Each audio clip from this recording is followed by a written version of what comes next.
I don't know if we're live yet. Okay, we're live. Hey guys, welcome back to KRT Media Network.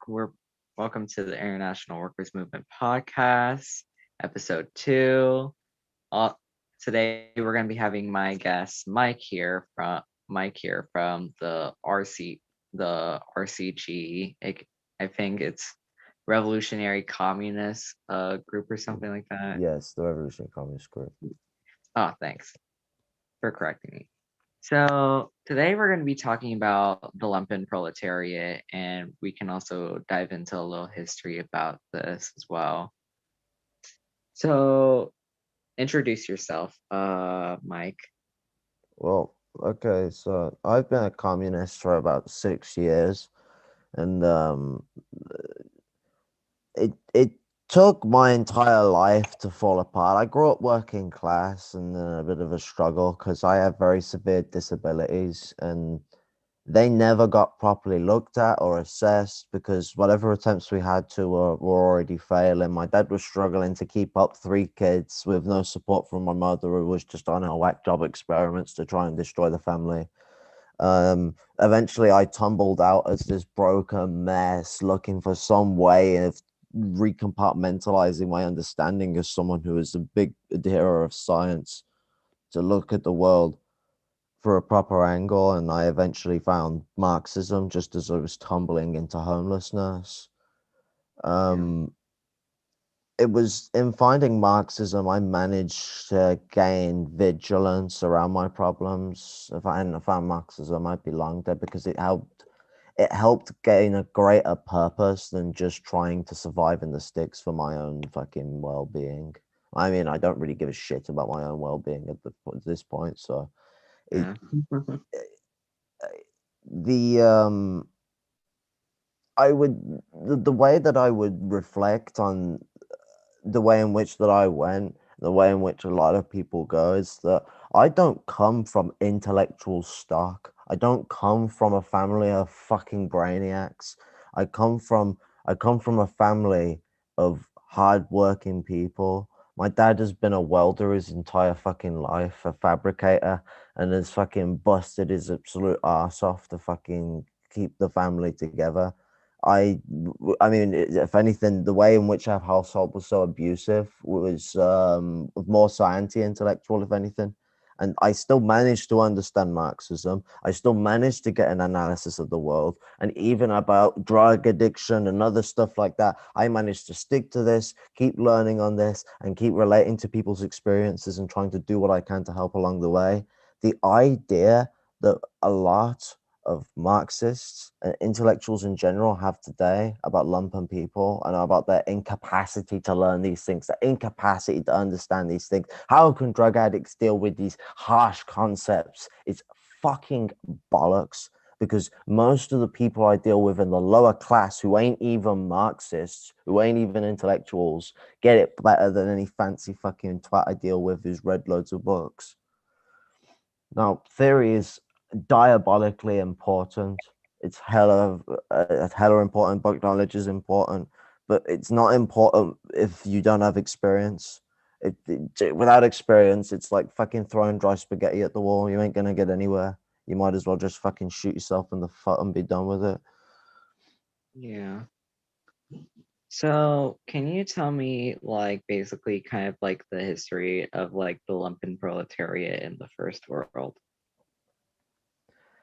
Well, it sort of goes way back to the industrial era where we were building the working class, and the we still, through a most part of the industrialization period, had serfs and peasants. I would cite the way that Britain was developing. There was the last peasant war in the 1800s, I think it was it the 1700s? I can't remember. I won't quote me on that.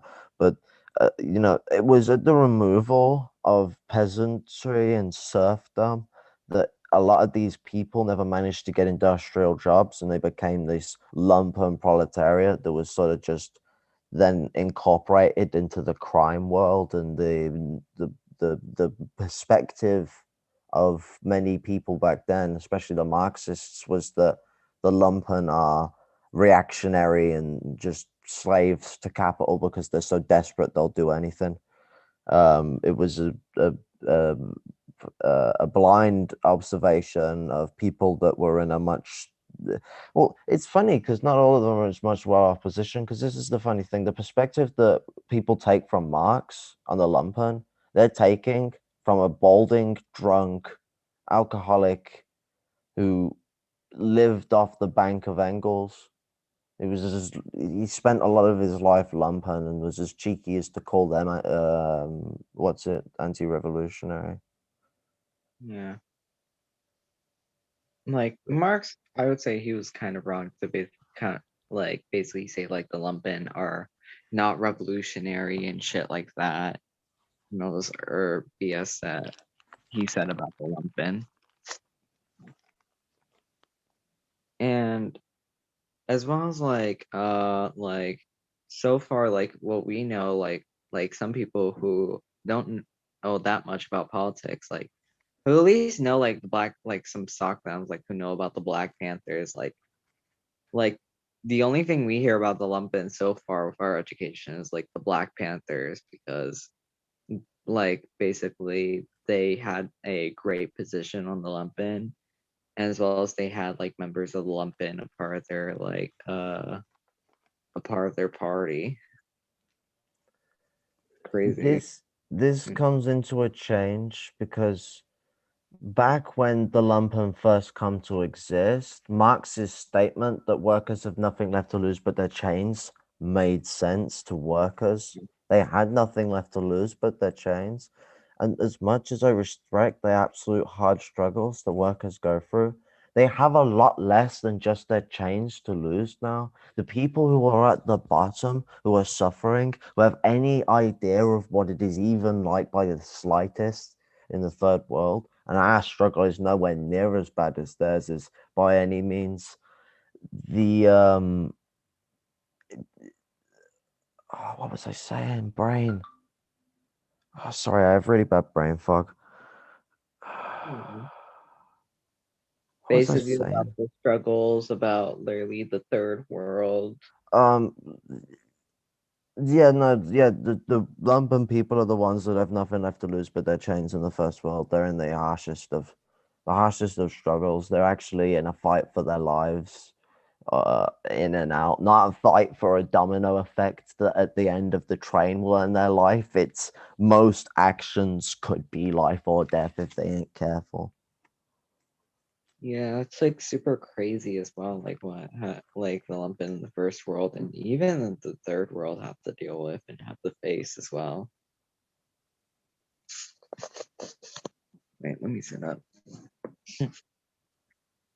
Well, And like, oh wait, want no, to sorry, say go something? on, go on. Oh, and like as well as like basically like the lumpen are the like one of the most revolutionary to basically revolt against basically the bourgeoisie. Like they're the most likely people to do that stuff like and actually start a protracted people's war in the third world or even in the first world as well.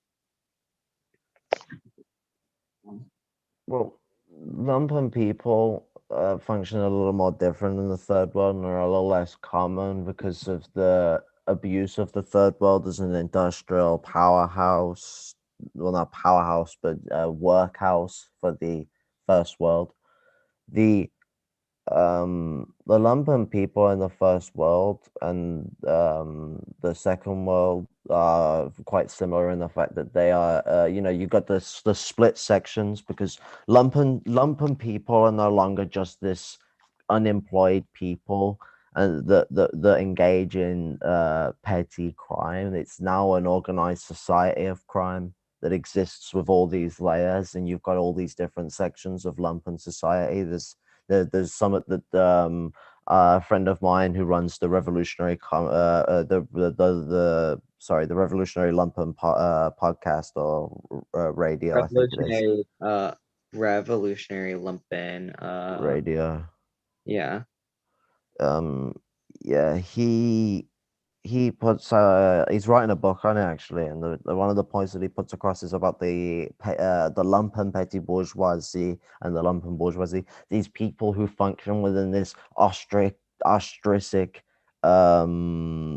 formalization of society. It's been cornered off. You know, they get their own things. There are people who bum ass, like they're just bottom line drug dealers, who are street lads. They some of them might even still live with their parents. Some of them live on their own in some cheap ass council flat, and they all manage to get all the best designer clothes, all the best designer shoes, cheap as fuck, off back of truck or back of here, back of there, because we all have our own ways. We all do our own things, and we all keep to our own trends and our own means and our own necessities via our own ways of doing things. Like it,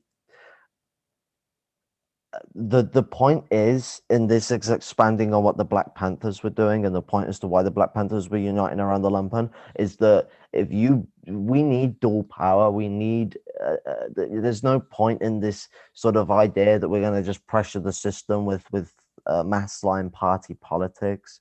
We need to go much further. We need to be more critical in the way in which we apply our position, and dual power would be a better way to do this.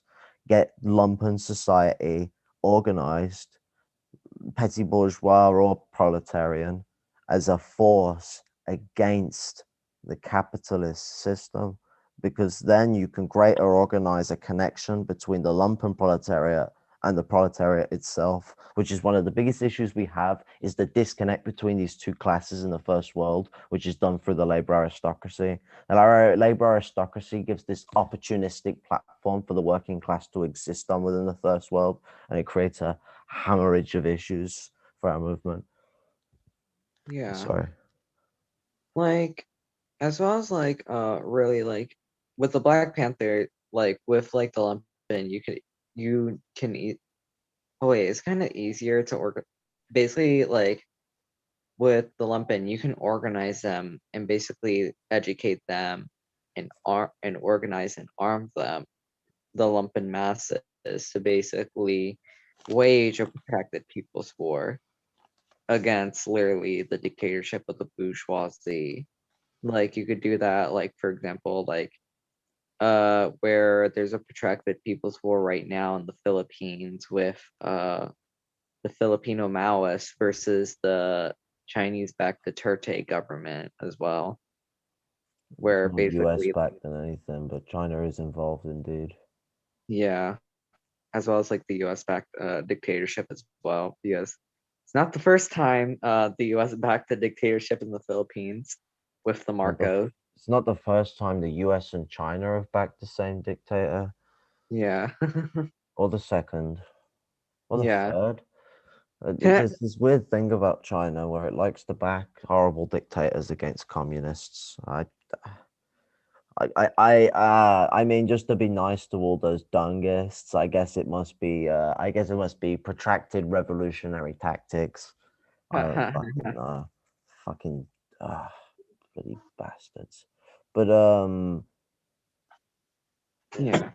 protracted people's war isn't so easy to just engage in within the Yeah. first world. We've It got takes to think a little more now. That's then, and that needs to be thought about. But what we need now is survival. We need soup kitchens. We need squatting homes. We need everything. Like, for this country, for Britain, for example, we've got loads of empty flat blocks, like tower blocks, in this country that just aren't being used. That the council keeps choosing to smash down to replace with gentrified housing that they've sold the land, well, actually leased the land to companies to build.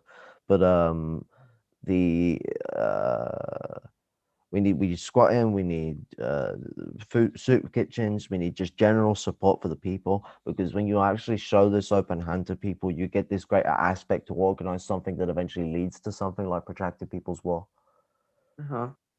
Like protracted people's war, like during the process of protracted people's war, it takes years. It even takes like decades sometimes. Like it takes like people a decade to basically do a protracted people's war, or even less, kind of. But over time, protracted people's war, when you start it, basically it's gonna take a while to basically be able to win. and basically overthrow the dictatorship of the bourgeoisie.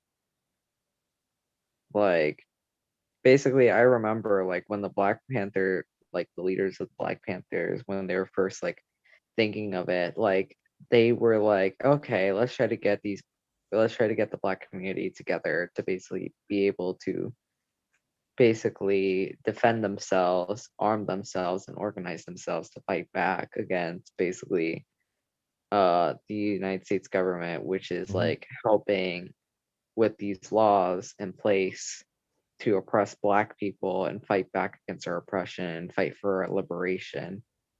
And like they were first like getting copies of Mao's Little Red Book, selling it like to buy guns so people can be educated. And then they were buying the guns so they could be able to arm the masses once they're or arm the Beautiful. Black masses once they're organized as well. And I kind of a little funny fact, literally 4 months while they were buying it, they finally actually read like the book. I remember the Ingles just told me about that. Well, like I Bobby Seale even admitted that. It's kind of funny. Well, I mean, the book is sort of just a collection of quotations anyway, so Yeah. it's a here or there, but nonetheless, it was perfect to give out to a community that had been, due to the US's systematic racial superstructure that is paramount, that it's paramount to always ensure that it is related back to slavery. It's developed towards pushing loads of Black people into this illiterate, broken stage. I was it Huey P. Newton, I think, that was unable to read for at first before he eventually started getting into intellectualism. It's not that he was unable to read, but he wasn't able to read very well, and then he taught himself more how to read properly. It might have been Fred Hampton, I can't remember. Um, it was one of the biggest Panthers. He wasn't a very big reader until he got into Marxism, and then he started reading all sorts and become a fucking utter genius. The the Yeah. most of these Panthers come from the lumpen. They were some of the most, if not the most, revolutionary communists. I mean, as far as I'm concerned, they're the most revolutionary communists we have ever had in the first world. And any like America, especially because colonialism needs to be at the eyes of America and their revolution. But the lumpen side of it, because obviously the Black people in America have been so lumpenized, but Yeah. the lumpen aspect of panther politics is important to first world society in general because they are lumpenizing people in droves, and we're just being treated as subhuman trash by not just the right wing, by the left wing. I actually get more shit from the left wing because at least the right wing are just childish about it. They just like, if the right wing are going to attack me for being disabled or lumpen, they'll just act like a fucking retard. If the left do it, they'll try and be intellectually superior about it, and it's disgraceful. It's disgusting. Yeah. It sucks when sometimes they do that as well. Like, um, for example, like with like we're gonna like for example with the Black Panthers, like they like they were able to get the popular support of the Black masses, but as well as like you also have to count in the fact like sometimes while you're also popular with one group of the masses, you're not going to be popular with like the majority, which were the white people, because oh my god, they were smeared as like some evil terrorist groups and some evil Black separatist terrorist groups by the government, where the government even did tons of crackdowns against them as well. And like they basically scared, like they were like basically making, like they were scared shitless about the Black Panthers, so they started like making propaganda against them and all this shit to make sure other groups and literally the regular ordinary masses in the United States were afraid of them entirely. So that shit was crazy. They started That an entire fear campaign because yeah, fear is what's used to control you. I mean, the we are being pushed and pushed and pushed and pushed to the end of the measure. If the Cold War wasn't already the conversion to Orwellian society, neoliberal neoliberalism and third positionist neoliberalism has shown us that we have not met the focal of what Orwellian society really is, even with how ingsoc like the very interwoven security camera system that spans the entire fucking country. We're not even fully there yet, and it's still going further. China is fighting Britain to be the best surveillance state in the world. Yeah. Like, I remember, like, even some people were bringing up the thought of, like, do they think there would even be a protracted People's War in China? I don't believe so. I really don't. Like, I don't know if literally the people in China would actually be riled up to do like their own version of a cultural revolution, I like they mean, did during the Mao era. that wouldn't work. You would need an actual revolution. The institutions of power were changed. Um, I'm not probably the best person for explaining this, but it's something that I need to look into a little more myself. And it's a worthy thing to look into is the reduction in the size of ministers and the Chinese House of Parliament under Deng Xiaoping. He made loads of alterations to the Chinese government that altered the organs of power and the way in which they're used. And that is as similar as having a revolution. Like that's a counter-revolutionary coup if I'd ever fucking call it, because what he's essentially done is looked at the government and gone, well, this has been organized around making socialism. I don't want that. And has reorganized the entire government to fit the already capitalist socioeconomic system, because they hadn't reached socialism yet, to then Yeah. develop it towards building capitalism and not building socialism, because they are different directions. Yeah.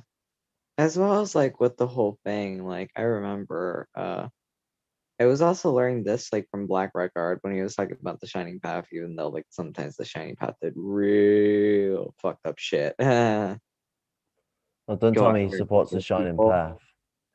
Oh no, I was meaning like he was basically talking about what we should learn about the Shining Path and stuff like that. And he was talking about like the horrible things they did, like where they like threw boiling water at pregnant women and like did some massacres of like fucking indigenous people in the villages and shit. That's what we should learn not to fucking do when it comes to trying to organize the masses and build revolution. It's okay. Yeah, like we also like like also the one thing is like we should also learn from the mistakes and also the achievements people have done. Like the Black Panthers, like let's learn from their mistakes and try to prevent those mistakes from happening when we try to do our projected people's war in the first world, It's the Soviet like in the Union's United mistakes States. we need to learn from. Yeah, and as well as like other protracted people's war Maoist groups as well, like or guerrilla groups, like learn what mistakes they fucking did so they can be able to prevent those from happening to ruin their whole way of trying to build revolution. You gotta learn from people's experiences, because experience is the only pathway to genuine knowledge. But here's a pointer. Hmm. If if so Gonzalo, the indigenous people, they are and still are to this day the most deprived and mistreated people in Peru. Yet the what's it? The the Shining Path, the this Maoist supposedly, communist party is incapable of uniting the most deprived, the poorest people in the country. That is a testament to how either unwanted, not a vanguard, or just utterly diabolically useless the Shining Path was as a communist organization. And this is almost one of the things I fear with the way communist organizations already exist as it is in the first world, because they're too petty bourgeois. I would cite Gramsci and the point Gramsci made about intellectuals, in that if our movement is led by petty bourgeois intellectuals, our movement will go nowhere. Not Yeah. up, not down, not left, not right. It cannot and will not succeed without organic intellectuals, which come from the lower class. Their education is intelligence is earned, not given. These people have the true experience, the genuine knowledge that we need to plow forward, and they must be leading the movement. As well. Like, and also the other crazy things are as well. Is like the other thing is like one, like when it comes to also like, oh yeah, one question. What are your thoughts on like the group in Colombia, which is called FARC? What are your thoughts on those people, like FARC, that I organization? I only heard of them quite recently, and I'm not too well immersed on them. I'm not so good with groups at the moment. Uh, so basically, what I know about FARC is like they're Marxist-Leninist, Guevara-ist. LOL, because I got Che Guevara over here.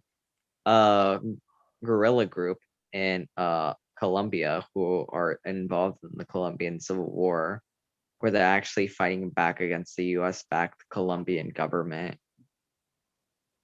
So it's kind of crazy as well. And Well, one thing, sorry to interrupt, but one yeah, thing that I won't ramble on about, but I will get down quickly, is that Guevara did actually do a lot more than Castro ever did in yeah, compartmentalizing and understanding Marxism, but he basically did what Stalin did and reiterated it. There was some points that he actually added that were quite extensive that just go completely ignored. He also a lot of military tactics that were very useful for revolutionary struggles. Sorry, go on. yeah, like as well as like Guevara also helped like wage also protracted people's wars in our countries. Like I remember in Bolivia, they Across were Africa. fucking yeah, Africa. They were also doing that in fucking Bolivia. Like, for example, like, holy shit, you gotta see them. They were like winning big battles. They were literally almost about to win in Bolivia. They were almost about to win in fucking Bolivia. They were almost about to take it. But then the United States were able to find a weakness that they were also low in numbers as well. And they exploited that weakness about them being lower in numbers, and so they set up a trap to basically capture Guevara and his like group of guerrilla warfare, guerrilla rebels in the country of Bolivia. Shit, it was crazy. Like they were even able to win big battles. And I remember there was a Guevaraist, Marxist-Leninist Guevaraist group during the Peruvian Civil War, but I don't know much about them. So all I know is that they have are Marxist-Leninists and also were also involved in basically guerrilla warfare in Peru as well. Hi, welcome to. Fucking A. Okay, something. That's wicked stuff. That is. I Guevara is an underrated Marxist. He just gets seen as this military figure because he was so eager to get involved in struggles. But that was a man who was dedicated to revolution and had it in his heart and soul. Yeah, like he launched raids, he launched attacks. He was able to basically do successfully. Like he was able to win in, for example, in Cuba, where they were able to win in the Cuban Revolution. He was able to do win big battles for a bunch of groups as well. Yeah, Like the battles are what people pay respect for. People don't pay respect for him as a Marxist. They don't yeah, see what he was for Cuba. So Guevara was very intuitive and involved in Cuba's politics, involved in the directive of removing the party out of the affairs of the people and pushing for a more democratic organization of the Soviet democracy system. The He also was the main guy who was shouting at Castro about converting Cuba into a sugar farm for the Soviets. Uh, mm, he wasn't too happy about that. He was very much on the side of Kim Il Sung. Kim Il Sung, an even more underrated Marxist Leninist and Oh one of the yeah. best Marxist Leninists to have ever blessed this planet, like Gramsci. Kim Il Sung's idea of self-reliance, that we should try and get every country on the globe to be as capable of supplying itself as much as possible so that we can actually have a stable, survivable socialist movement that isn't dependent on this one tower block that the Americans can topple like dominoes, as they put it. Oh yeah, like for example, like you also see the comparison with like for example, like Cuba or the DPRK, how Cuba failed to become self-reliant and failed to basically become like failed to basically become like what was it, like self-reliant and less dependent on each other as well, like dependent on the Soviets, while the DPRK is able to rely on itself, do everything by almost everything by itself, and basically make achievements by itself as well, and industrialize the whole the northern side of the peninsula, and do great things like nowadays, like they're able to become a nuclear power. Like holy shit. It takes a lot. Like, there are fucking Marxists that think fucking Korea is still backwards, and no one has phones. They all just use like home phones, and that's it. No one has a mobile, and no one has flat screen tellies, and they're all using these big ass like CRT monitors and all this crap. Like No, they have great technology. They're yeah, they pushing have on forward into the future. The last decade, they were doing mass developments in technological outreach. This decade, they have made a motion of dealing with anti-socialist issues and pushing yeah, themselves in a direction in which strengthens the working class solidarity of the country and brings the people closer together. The DPRK is the shining example of socialism on this planet, and everyone doesn't go on about it. The thing that pisses me off is people are more willing to advertise Cuba than the DPRK just because the DPRK yeah, has bad propaganda against it. Guess why the DPRK has such bad propaganda about it and you never hear about Cuba? Because DPRK is more of a threat as a fucking functional. Cuba yeah, doesn't like look like it's succeeding. Like, it does have the healthcare, but no one ever acknowledges that. No one yeah, ever acknowledges Cubans' healthcare. They'll pay them the respect for it, but they never tie it back to Cuba. So the Americans don't give a shit, especially yeah, considering that healthcare thing gets like shipped around to different countries more than it does there. And the biggest thing that shoots the Cubans in the ass is taxi drivers in tourist locations get paid more than doctors, which is disgusting.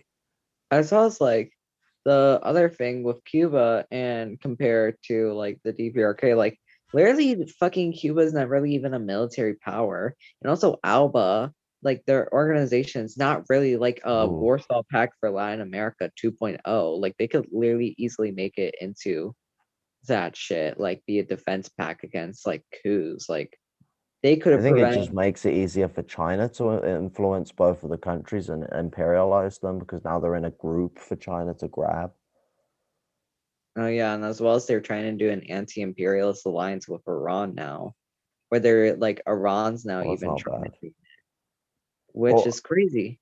As well as like next Iran and Venezuela are working with each other to try to help each other out since they're both imperialized countries as well. Now they're building new supermarkets with Iranian goods there. Iran is semi-imperialized. They're also semi-imperialist, so they do a Yeah, lot of regional imperialism. That's why it's not yeah, so much of a threat on the global front because Iran is, I mean, ways off of being a actual imperialist yeah, power, but they are imperializing countries around them, regional imperialism. yeah. Like for Um, example, they're doing that with Iraq and they're doing it with other countries that are kind of bordering them as well. Like they do it with Iraq, they kind of do it with Syria.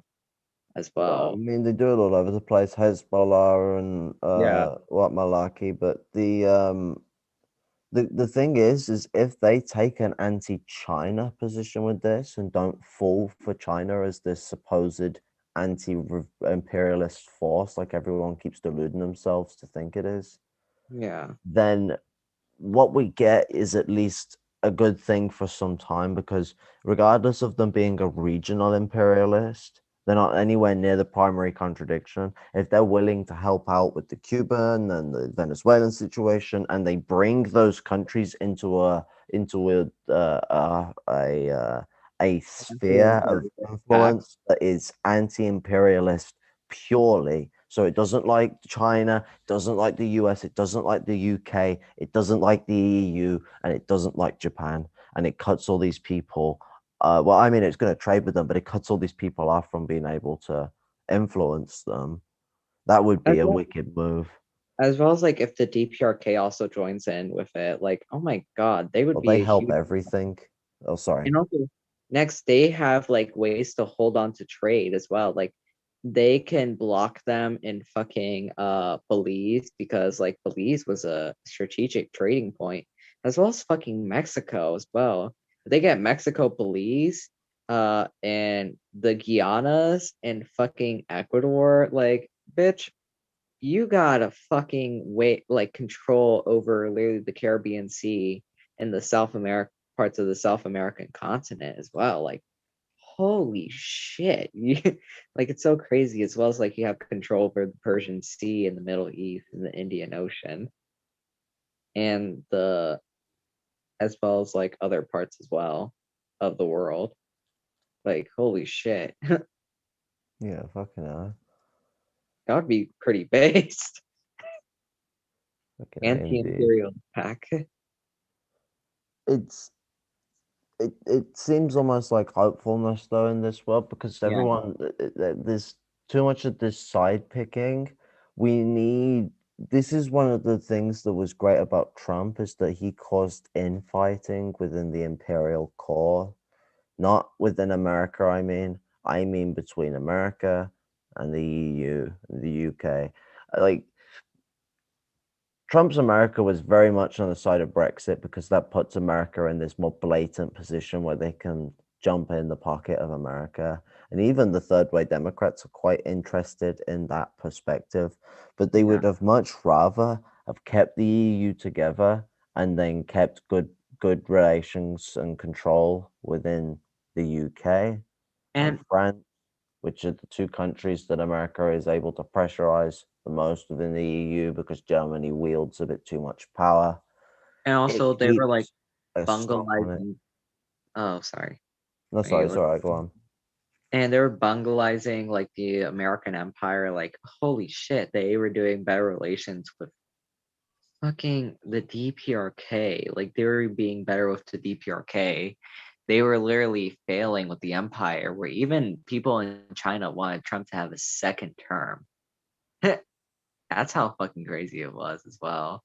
I mean, as much as I don't like the way it makes a lot of Americans feel when I say this, but I wanted him to come on again too, because the problem is everyone feels like, because he's there and he's so bombastic, things are worse.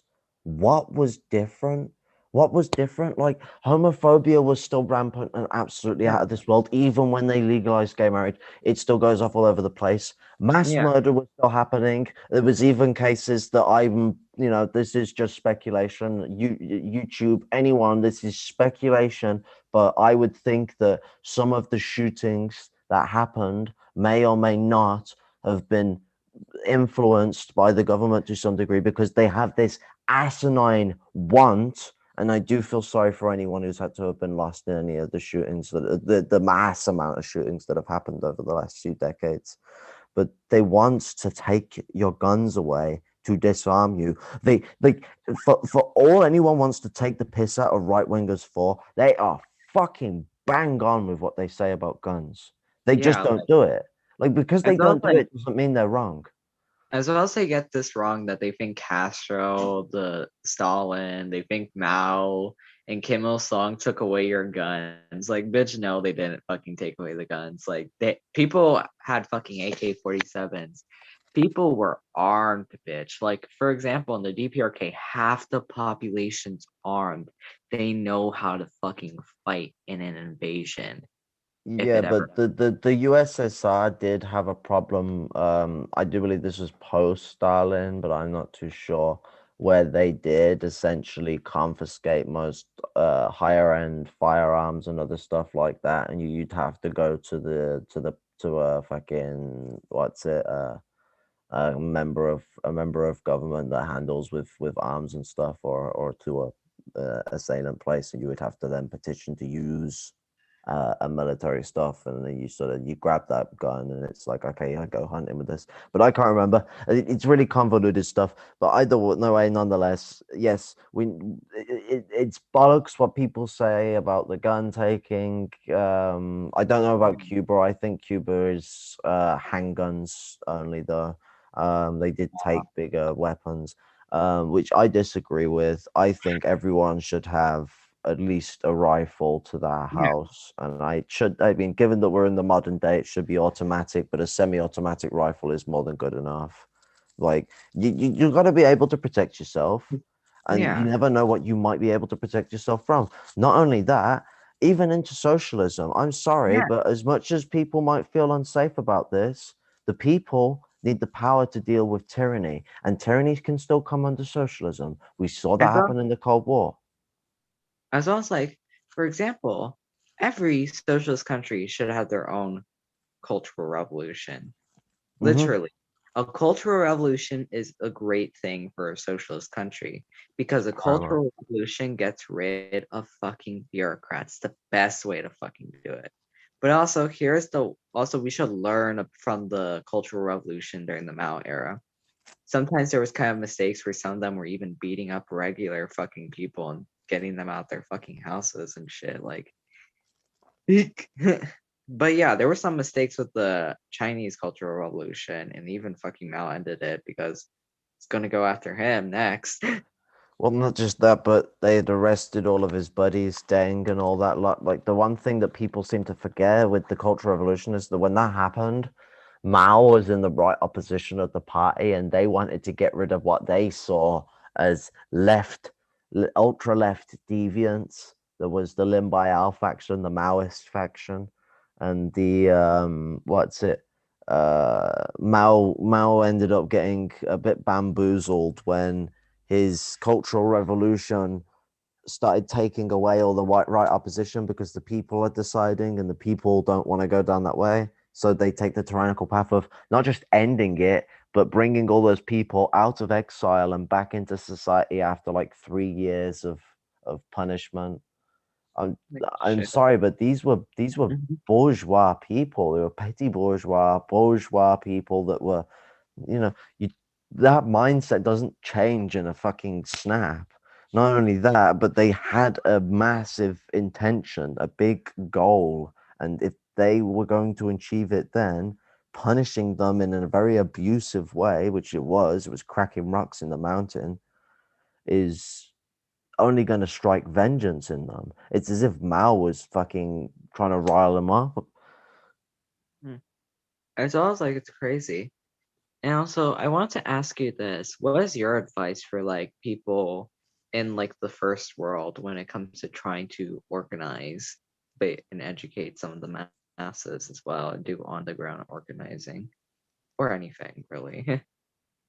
So, in regards to organizing, it is great to find a party. Finding a party is good. And being being critical, though, don't look at the party and think that what the party does is good organizing, because if the parties were doing good organizing, we'd be a lot further than we are with this. Now, they are doing good organizing, but not all of it. It's not all good. It's not all going well. And there's the like my branch of the party, they go and speak to people in the city center. They don't go to speak to people out near the industrial lot, or near near the fucking anywhere where workers would be, or anywhere where lumpen people would be. So you need to push people. You need to push the parties to engage with the lowest of society, the lumpen of society, because they're wasting their time by throwing fucking spaghetti at middle class people. It ain't sticking. But for Yeah. people in general, one thing I will say is one of the things that I've done and broken my back on. I broke my back on the last 2 days dealing with my mate because he's had an absolute atomic situation at the minute. Has been pushing him to suicide. But uh, just help the people around you that you see suffering. Like, as much as you'll get all these fucking middle class Marxists that think the world is just bigger than anything, so we don't have to fucking look at small people's problems, just help people. And then when people are flabbergasted, because they will be, at you helping them, speak to them about the problems in the world. Because guess what? If someone who needs helping has been helped, there's probably a good chance that their problems stem from some sort of systemic issue that you can then discuss about, whether it be disability or class or illness or fucking racial discrimination or anything. Just help people who are struggling. Like, Yeah. someone doesn't have to be having a heart attack for you to fucking help them. Yeah, it's like crazy as well. With also like the other things, like people like don't reach out to, you know. Oh wait, Yeah, they think it's pointless. They have this like backwards mentality towards people. They think they think because the world is already so they think the world is already too shit for us to help individual people, but they will support reformism to help certain groups because we can't push for revolution. We've got to help these certain groups now, which I think it should be the other way around. Fuck you, fuck you, Yeah, reformism that only helps middle class people because that's all it does. yeah, Racial discrimination reform only help middle class people. Sexual discrimination reform only help middle class people. None of those issues have changed in the lower class. So fuck that. Fuck that reformist crap. Just yeah, if you deal with someone in need, actually help them there. I think it's the opposite way around. Help the individual people that you deal with on a basis because you can actually inspire them and give them a sense of idea and show them that the world is a little more than just self-centered people that don't care for anyone else. Show them that it's not their fault that they're in that position, and then show them that there's a greater thing to work for. Because these these people are broken. They want somewhere to go, and that's one of the greatest sort of missing things that people don't get to embrace by ignoring and neglecting the lumpen proletariat. And it yeah, doesn't hurt anyone to spend 20 minutes an hour helping someone out with some problems that have bereft them. yeah. Like, for example, like what the Black Panthers did, like they were helping the community out. They were feeding them. They were doing soup kitchens. They were fucking helping them with their everyday means. Like they were even kind of like their own independent country a little bit, kind of like when they had their occupied zones and territories as That's well. the game. That's the game to play. We gotta get to a point where we have our own riot, the mob rule. Like, yeah, like it's crazy as well. And like, as well as like for example, you could do even little things like trying to open up a soup kitchen at your local church as well. Like you can also do that. You could also try doing like other things as well. Like I remember like the Black Panthers had like cabinets in their chapters. Like I remember even like their defense minister in the Chicago chapter was now in Congress, but he's now an establishment Democrat who's friends with the Clintons. His name is Bobby Rush. He was a part of the Illinois chapter of the Black Panthers, and he was their defense minister. But as well as like they kind of had like government bodies as well, and it was crazy how like they were even how close they were in like fighting back as well. Like even maybe even winning. They could even won at, like at one point, I think, because they were fucking popular with the black masses, which are like 13% of the fucking population. And then you try getting the indigenous half of like the Latino community and the black half of the Latino community as well. And basically the indigenous people, holy shit, they would have gotten way more. And also parts of your rainbow coalition, like parts of the white lump of like the white people who are part of the lumpen proletariat. Like, holy shit. If you got those fucking masses, you could even got even more successful as well. Now, when I was on the Revolutionary Lumpen radio, the Stone Soviet was the moniker at which I was using at that time. Um,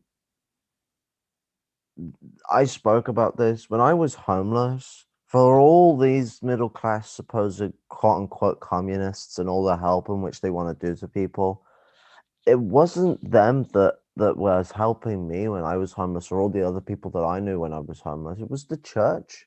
Still is the church. The Christians that did soup kitchens, hot night shelters, all this lovely stuff.